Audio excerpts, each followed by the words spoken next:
Hey, what's going on, guys? Today I'll show you a romantic fantasy film, The Age of Adaline. Spoiler ahead, watch out and take care. Adaline works as a librarian in a local library in San Francisco. One afternoon, she purchases fake IDs from the black market, which is intended to be used for her new life in the coming 10 years. She then returns her home stacked with an antique typewriter and an age-old marriage photo of her and her late husband. Adaline lives alone in her empty home, with the pet dog as her only companion. She then goes back to work and opens a box of film reels, which recalls her of her whole life story so far. Adaline was born in San Francisco on New Year's Day of 1908 and brought up in a traditional family. She met her first lover in 1930, who's an engineer for the Golden Gate Bridge. She later married him and gave birth to a daughter, but only to become a widow after her husband died in a tragic accident during the construction of the Golden Gate Bridge in the year 1937. 10 months later, Adaline got caught up in a snowstorm and crashed her car when she swerved into a ravine, died in the freezing lake nearby. But a lightning strike suddenly revived her from the death, which happened to change her body function. From that moment on, Adaline has stayed physically 29 years old. When in her 40s, she had to suffer daily from people's judgments about her look and age, especially from the police, who once checked her driver ID and couldn't believe a presumed 45-years-old lady bore such a young face, and the FBI agents as well, who even attempted to take her forcibly for supernatural study. Trying to avoid any troubles, she had to escape away from her familiar world, and even her loved daughter, who aged normally, to the point where she appeared older than Adaline. Realizing that she will have to spend the rest of her life on the run, Adaline relocated herself frequently to the remote communities for new lives, and changed her identification and address every 10 years. Decades of years later, on New Year's Eve of the present day, Adaline attends a party where she meets the charming gentleman Ellis, who shows his crush on Adaline at the first sight.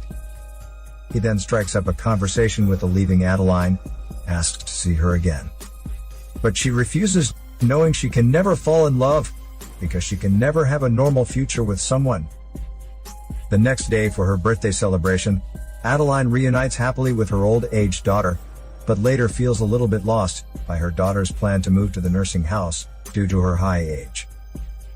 The following day at her work, Adaline happens to see Ellis in the library, who plans to make his donations to the library, and again asks her to go on a date with him. Attracted by the man's humor and life wisdom, Adaline accepts his date finally. Ellis then brings her underground and shows her with an antique warship discovered during the city's metro construction. Century-age-old though, Adaline is attracted more by Ellis's knowledge and his efforts in relic protection. After years of loneliness, she's finally overwhelmed by such a gentleman who can actually rekindle her hope for love with normal people. During the following days, Adaline and Ellis have their warm and romantic dates.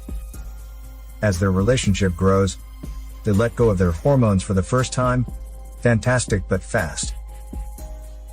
Adaline wakes up the next day morning from her honeymoon. On her way to work, however, she's revisited by the same feelings happening decades ago, when she's proposed for marriage by a guy she fell in love with, but she's scared to flee away in fear of her lover aging alone and dying before her.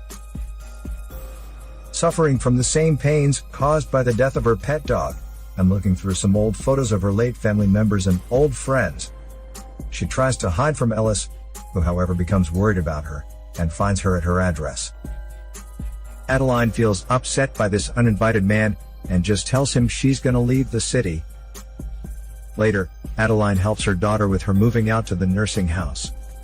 When looking through some old photos, she's touched by the colorful life of her daughter, who however encourages Adaline to face her fears directly and cherish the present time with the man she really loves. With that being said, Adaline later resolves her argument with Ellis, and Ellis invites her to attend the party at his parents' house, where to Adaline's surprise, the father William is actually the man she fell in love with decades ago. William recognizes her instantly and calls her former name. But Adeline lies to him, telling him that was her mother, who has since died. The father falls into sorrow by the death of his former lover. It's revealed that decades ago, William and Adeline first met in the countryside and came to be in love with each other. They spent their most romantic time by the lake, believing they would never part away from each other till the end of their lives. Adeline, however, disappeared someday, right before William's about to propose to her with the engagement ring. William is totally at a loss over the years and deeply suffering from the sudden disappearance of the lover. The next day, William can't help but keep asking Adeline about her mother, which embarrasses his wife. William has to apologize to her and demands her forgiveness. During the family game time at night, Adeline is almost moved to tears by the scientist William, for he even named his newly discovered comet Adeline, which conveys exactly his long miss to his lover. Adeline has to hold her tears before this family because she's now feeling deeply guilty, not only to William, whom she was in love with, but also to Ellis, whom she is loving. The following day, as William talks with Adeline outside, he happens to notice a scar on her left hand. Shaken by the astonishing observation, he rushes to get an old photo of him and his former lover, which shows her injury clearly.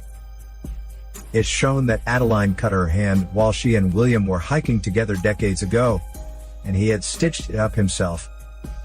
William realizes that she is truly his former lover, Adeline. He then confronts Adeline about that. Adeline, without any choice, has to tell William the age secret hidden inside her. Knowing the truth, William feels at ease finally, and begs her not to run for Ellis' sake. Not knowing how to stay, however, Adeline flees and returns to the house. With a note written to Ellis, she then packs her stuff and leaves in a hurry, with the old William chasing behind and begging for her stay. While driving home on the rainy day, Adeline thinks of all the times she has run and suddenly feels like to change the way she lives her life.